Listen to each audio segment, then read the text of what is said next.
Pebrero na nga at first window na ng FIBA Asia Cup Qualifiers, Gilas laban sa team ng Chinese Taipei at Hong Kong. Kay Soto, AG Edo, Carl Tamayo at iba pang Gilas players, 4 years na magkakasama ang plano ni Coach Tim Cone. Solidong chemistry ang target para sa high-level competition. Renzo Bando at iba pang players, nabanggit rin ang pangalan pero ayaw munang pag-usapan ni Coach Tim Cone ang ibang potential players para sa kanyang Gilas team na pwedeng maging pyesa sa adjustment. Comeback game nila kay nalalapit na rin, late February ang expectation ng nakararami. Gustong panatilihin ni Coach Tim Cone ang kanyang 12 players sa loob ng 4 na taon at maganda nga rin ito para sa solid na chemistry at kahit magkakaiba ng mother team ang mga players, kung sila-sila rin lang ang palaging magkakasama sa bawat window ng FIBA competitions ay makakabuo nga sila ng solidong chemistry na makakatulong ng malaki para in sync o nasa iisang pahina ang laro ng Gilas players at yung sistema ng team para sa mga adjustment plays ay makakabisado nga rin nila. Hindi naman maiiwasan na pwedeng magkaroon ng pagbabago sa lineup dahil na rin sa issue ng mother team injury o kalusugan ng player, kung hindi naman kaya ay personal na rason na may kinalaman sa pamilya. Pero kung magagawa nga ni Coach Tim Cone na mapanatili ang kahit na 80% sa mga players sa kada window o mas mabuti nga ay ang 12 players niya na sila-sila palagi ang magkakasama, ay makakabuo nga tayo ng solid Gilas team na may pag-asang manalo sa FIBA Asia Cup. Nagawa ni Coach Tim Cone at ng Gilas na manalo sa Asian Games at hindi nga rin malayo na magawa ulit nila ito dito sa FIBA Asia Cup naman. Pagkatapos ng first 2 weeks ng Pebrero ay halos walang laro sa KBL at Japan B-League bilang pagbibigay daan na rin sa FIBA Asia Cup Qualifiers first window. Hindi naman nakapaglaro si Kai laban sa Mikawa dahil sa nagkaroon ito ng minor injury, pero inaasahan naman na makakapaglaro ito laban sa team ni Dwight Ramos na Hokkaido sa February 3. Parehong kabilang sina Kai Soto at Dwight Ramos sa 12 players ni Coach Tim Cone na gusto niyang i-maintain o panatilihin sa loob ng 4 na taon.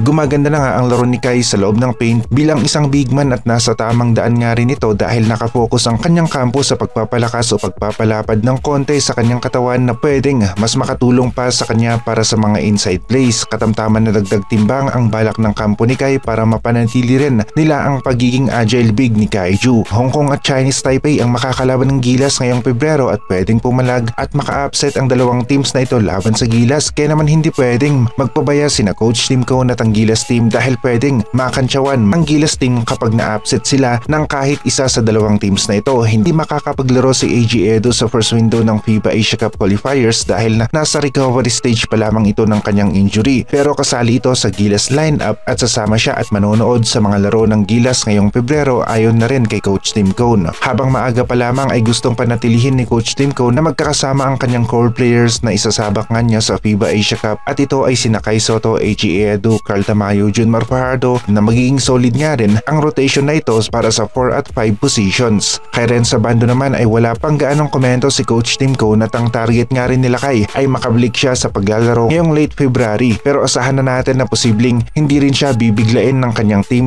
na anyang sa laro. Magkakaroon ng update sila Kai pagkatapos ng kanyang CT scan at dito nga magkakaalaman at pwedeng mapinpoint kanila kung kailan ang kanyang comeback game na siguradong inaabangan rin ng mga Filipino basketball fans. Pwedeng ang isa sa adjustment na sinasabi ni Coach Tim Cone na itong si Renzo Bando, pero sa ngayon ay focus na muna itong sila Kai sa kanyang recovery at ang goal niya ay makabalik na ito sa hardcourt. Nasa finals na nga rin tayo ng PBA at magkaharap ang SMB at ang Magnolia Hotshots timplado sa best of 7 series. Calvin Abueva kontra dito kay Junmar Fajardo. Nakikita rin natin na gustong palakasin ni Coach Tim Cone ang 3 players na ito, kay Soto, AG Edo at Carl Tamayo, na siya namang mananatili sa Gilas team kapag nagretiro na nga rin itong si Junmar Fajardo.